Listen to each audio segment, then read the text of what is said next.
We've talked in the other videos in this path about nurturing love in your relationship. Now we're going to talk about the other side of things. What to do when things go wrong.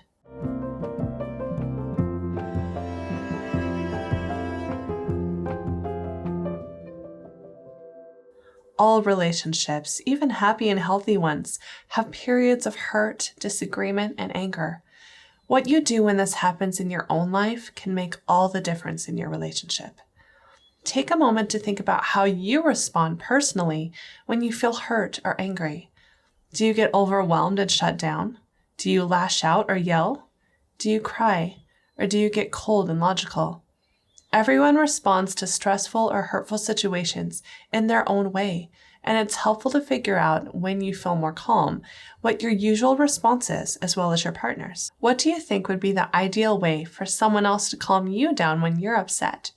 All of these would be things to discuss with your significant other before an argument actually occurs. When we fight, what we're really doing is trying to get our partner to understand how we're feeling or why we think the way we do. When you and your partner fight, they're not doing it to hurt you, not really, even if they end up saying we're doing really hurtful things. What they're really doing is trying to get your understanding, empathy, or support, or even to help you. They're just doing it in the wrong way, because anger is really an indication that they're feeling hurt somehow.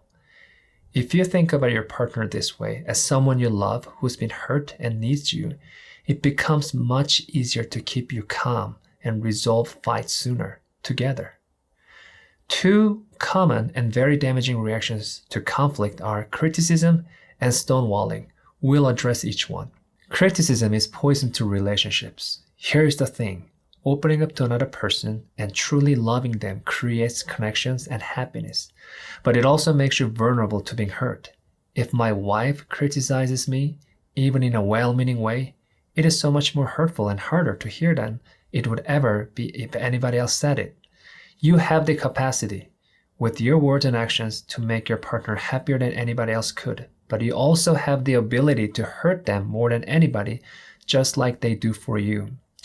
When we lash out and criticize the ones we love the most, it's very hurtful and just creates more conflict. Saying, for example, "You never help me. You just don't appreciate the things I do." Or, "You always do that, assume the worst, and never listen when I try to explain," will never ever fix the problem. Instead, it attacks the person you love, alienates them, and puts them on the defensive. Now, instead of your partner understanding your feelings or knowing how to improve your relationship, they feel attacked and, at least for a while, are inclined to see you as the enemy. Sarcasm and criticism don't invite understanding or heal your hurt, even if it's perfectly legitimate. Instead, it slowly and consistently fractures your relationship. How can you truly love somebody if you can't, at least most of the time, trust that they won't hurt you? Criticizing or accusing your partner doesn't make them improve. Only love and healthy communication do that. Another dangerous response to relationship conflict is stonewalling, putting up emotional barriers or refusing to talk to them. It might begin because the person is overwhelmed or hurt and just shuts down for self-preservation. Maybe you don't know what to say in the face of the conflict. It might happen because you want to let them know through your coldness just how much they've hurt you. Or it might occur because you're so angry you just don't want to talk to your partner right now.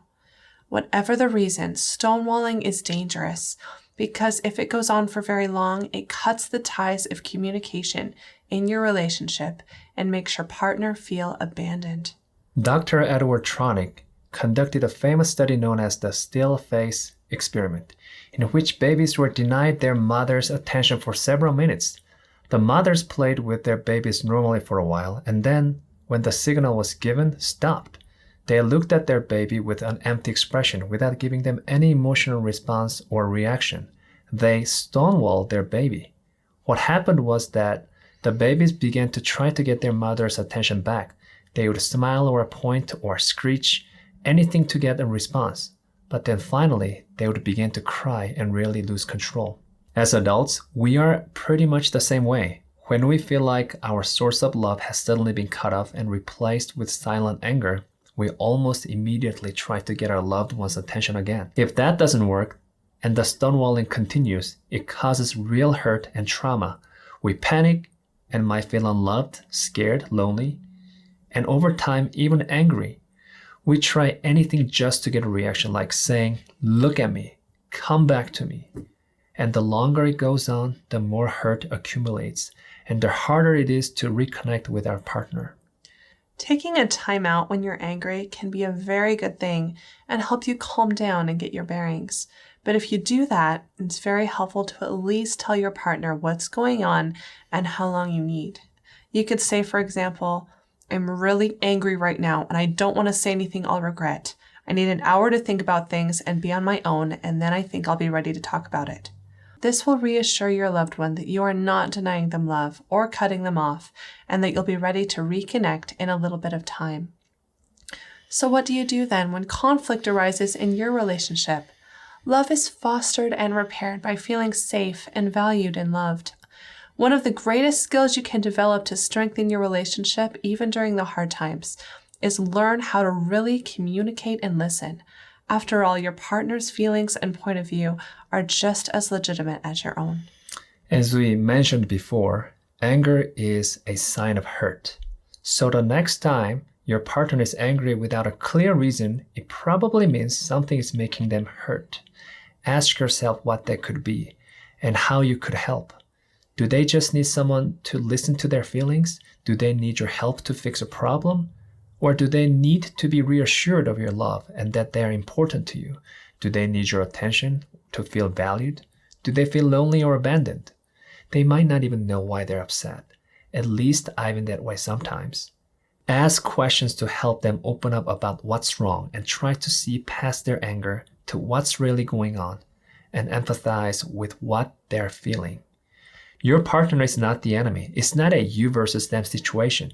Resolving conflict is really about understanding the problem so you both feel heard and can heal your relationship. What if you're the one that's angry about something? How do you bring up a legitimate problem without sparking a fight? The key is to not ambush them or put them on the defensive. One way is to use "I feel this way when" statements. For example, "I feel so frustrated when dirty dishes aren't put in the dishwasher because it just feels like it's more work." Or, "I feel really lonely sometimes when you pay more attention to your phone than to me." This provides a way for you to express problems without putting your partner down, but it only works if you avoid accusing them. Like, "I feel frustrated because you don't help me clean up." Doesn't work. Another way to voice problems in a positive way is to start by admitting your own failings or vulnerability. For example, someone might say, "I know I've been stressed out with work lately and haven't been able to be there for you very much, but it still hurts sometimes when you'd rather talk to your mom or dad about things more than me." Then follow it up with what you're feeling, or what is it that you really want in your relationships, like, "I really want you to feel like you can talk to me," or "I want to feel like you still want me and love me," or "I really want us to spend more time together because I love you." You and your partner both need to learn to listen to each other's honest feelings and concerns without feeling like it's an attack on you or your love together. Remember that you are on each other's side. You love each other.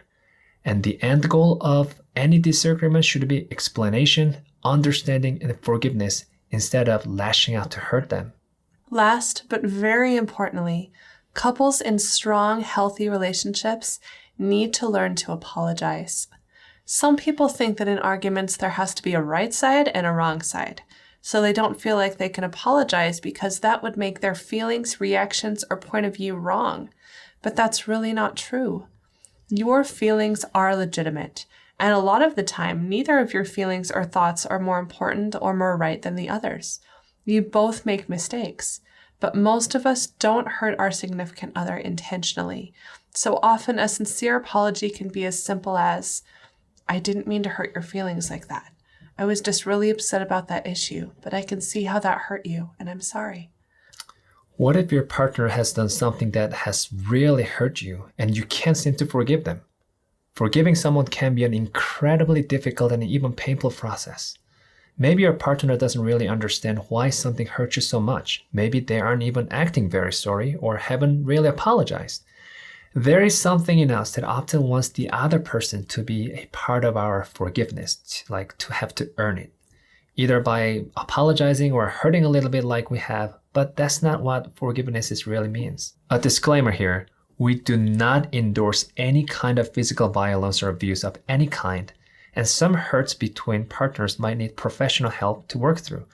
But usually under normal circumstances, when we carry around hurt or anger or bitterness, it's us that hurts the most. It robs us of happiness, and it can dramatically impact our relationship with those who we love. Forgiveness is letting go of that burden, of those angry or hurt feelings, so that you can move forward together. It's not easy, but acts of service can help. Quiet meditation can help. Being mindful of all the joy and blessings that you have in your life and getting a view of the big picture can help. And Christ can help. Whenever I feel angry or hurt in my marriage or otherwise, the thing that gives me the most peace is to get on my knees and ask Him to help me forgive and heal the hurt in my heart. And He hears and answers me. I feel it. It doesn't always happen right away. Forgiveness can take time. But little by little, He calms my heart and helps me see the good things about that person, and that they are also a child of God, someone who is also imperfect, but who's usually trying to do their best in this world, just like I am. We actually have a section on forgiveness called Letting Go in the Finding Happiness Path, so if you want more information on this, you can take a look there. Problems and arguments happen in every relationship, no matter how fulfilling or how long you've been together. But the solution to hurtful fights or events is being able to open up and communicate about them. This can be really hard. It's natural to want to protect ourselves when we're in pain. And some people have a harder time talking about their feelings than others. But the key here is to try and to practice. If you want more information about what's in this video, you can read more about it in the Read More, or we recommend the book Love Sense by Dr. Sue Johnson, who specializes in healing and strengthening relationships. A lot of what we've discussed here came from that book. Remember that even when difficult things come up, you still love each other, and you should try to understand their feelings, just as you want them to understand yours. It doesn't mean you're failing. It's okay to get out of sync sometimes, as long as you do your best to reconnect and come back together in the end.